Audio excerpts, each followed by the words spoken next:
Anyway, with the offlane Tiny too. Again.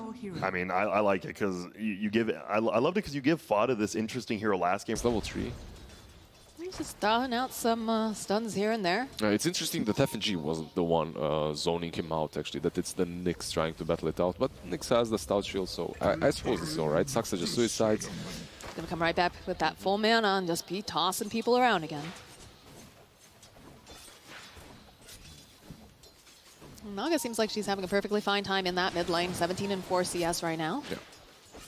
However, on the bottom lane, 3-3 right now is stunned up. 33, the toss back though.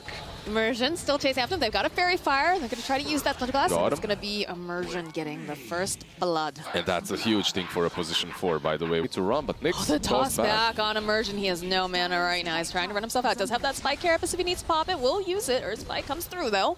Saksa's still trying to beat down on him. They got it. Yeah. That one little snowball from Crystal Maiden. And they're still getting mana from the Crystal Maiden. It is level 1 Arcane Aura, which did get nerfed. So it's not like awesome, but it's alright. Like it's better helps. Than not having her. Yeah, it's better than not having her for sure. However, Lion, we're not gonna have him. Yeah, he's gone. As Afo, he got that, like you talked about the action runes, right? He gets the Invis rune. And the heal's gonna come out though, and they'll go use the Stampede. They'll turn their attention now over onto 33. Frostbite's gonna get used Queen on of Pain. And they're gonna keep on going in here. Saksa, there's gonna be the jump through. 33's gonna get taken down with a nice rotation from the Queen of Pain. They're looking, there's gonna be a toss back though coming out from Saksa. So he's gonna try to hide himself further into the woods. And do they find it? They find it. They have the Impale. This Tiny's not going anywhere, except back to the fountain and respawning. I mean, this lane looks so good for Queen of Pain to rotate in and get a couple of kills. Like when you're playing these position 5s and 4s, specifically 5s actually, that can outpush the lanes. Saksa finds himself a ghost, gonna toss it right back over to the Razor. We got the Hex, we got the Finger, we've got a Dead Spectre. And we have a Finger of Death kills, bonus 50 damage per hero kill on 3-3. So that's the first kill for him. Radiant's top tower is under attack. Dire's structures are fortified. FNG. They're looking, they're thinking about it. We'll be able to find that. Nyx though, followed up. There's another Finger kill here for 33, and they're just going to be able to get this kill on the Wyvern as well.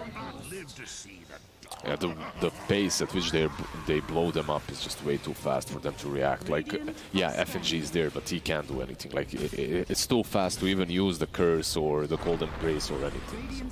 Avalanche on the bottom lane. Fata comes back. They're going to be able to toss him up into the air. He's going to go for that stomp, but that Atos makes it so he can't run away at all. Oh, even the tip, Peter. Radiant's top tower being sassy today. That's your game-changing item. Maybe toss back? Silenced up. He's not going to be able to get the toss. They can still get this kill, though, I think. Although that Cold Embrace, there's going to be the dance of people going on. Freezing Field coming out from Peter. Radiant's middle tower has fallen. Peter lets it go and they go back because that was basically a zoning ulti, nothing more, pretty much. Well, you know, you did have the Cold Embrace and you can only pierce that with magic, so maybe that's what he was thinking. Although, oh, the Plasma Field does hit the Huck over here. The Huck trying to run himself away here through the trees, trying to duke, but it just looks like Fox has taken his ghost for a walk. There's a toss up into the air, and that's a Dead Spectre. He also had an Atos that he didn't use that whole time, so he could have at any given. Brand new Blink Dagger, so if he wants to try to go for this snipe, he could do it. He's got to time it just right. In fact, Roche getting low, starting to make that advance. Of course, with the Ninja jumping in. Look at that stomp, though, right in the middle of everything. Plus, the Avalanche, though, coming up from Tiny. Spike Carapace is coming through. Ace is going to get taken out. 33 uses that Finger. It doesn't do enough damage, and Gambit showing their muscle, and they're going to be able to just walk right into that Roche pit.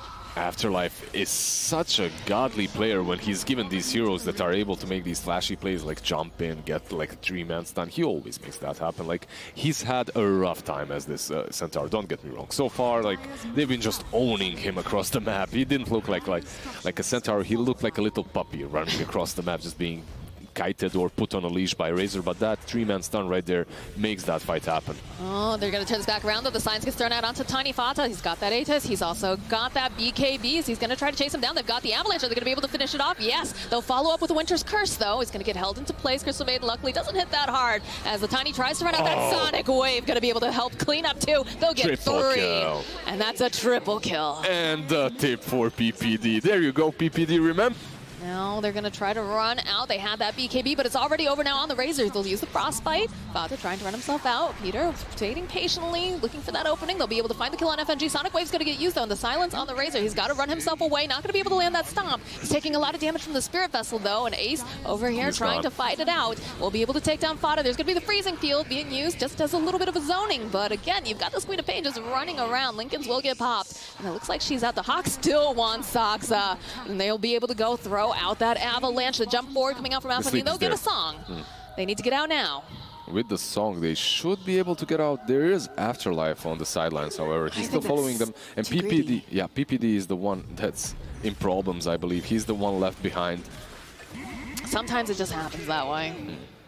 Poor Crystal Maiden. Radiant's bottom tower is under That's the life of a Crystal Maiden, though. Let's be really honest.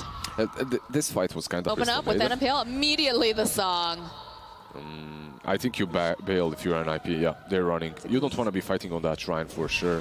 There is a Haunt, there is a Stampede, though. They're still going. PPD is just immediately taken down by some of those illusions. The BKB going to come out now from Vata, and that's a really nice Avalanche getting used. Winter's Curse is going to come out too, although they're all stunned up. We'll have the Lion hitting a little bit of damage, but he's going to get silenced. And again, this Quack just hunting them down. Sonic Wave comes out. Vata trying to run himself away, but there'll be the toss back right over to Ace. Ace doesn't want this. He's going to get taken down too. Vata going to be able to TP himself away, but they'll lose 33. They'll lose Ace. And they're probably going to lose a tower. I mean, what exactly do you do as an IP right now? They use Stampede, they use Haunt, you know exactly where they are, and you still can't do anything about it. They're rushing at you on your high ground. When the Hawk pops that Haunt of his, when he uses his ultimate, those supports, they're just lost. There's nowhere you can run. There's nothing you can do. I was watching Lion, like, yeah, this is a position 3 Lion. He died in a matter of 2 seconds. Like, he was basically right-clicking them. He was sitting besides the team fight, right click, and he's dead. Yep. That's all. They just pinged him out once. The moment they pinged him, he died. Instantly. I think this timing is at Hex stop. With the silence over on that line. He's staying as far back as possible. He wants to be able to get these spells off. It's very important. Ace coming forward. There's going to be the toss back coming out from Soxa. Immersion. Oh, look at that Impale. Sonic Wave comes out. And they're going to go use that Winter's Curse. Again, it's just a little Lion just whacking away. But you do get that Freezing Field getting used. They still jump forward. That finger coming out does get hit up. And that's going to be the song. The buyback coming out from Razor. Silence is going to get used again on the line. He's already used the finger. Has a Glimmer Cape too. They're going to use that Plasma Field to toss back with the Nyx Assassin. He's got the Spike Carapace. They've got the Hex, but it looks like they're going to lose the Tiny. And now Vata pops that BKB, trying to get Peter out. Not going to be able to. Ace climbing, trying to get himself away into that well. They're trying everything they can to save this Naga, but I don't think they're going to be able to. They're going to take him down. They're going to find another kill as they take down Vata. And they're actually going right into that fountain if they're not careful. Yeah, that's game. That's game. PPD realizes that and he just calls it. Honestly, I can't blame them for this Lion pick. It looked like a good pick. Omni Knight worked in that last game. In this game as well, Lion did work early on. Like for the first 20-25 minutes, they had the game. I'm not saying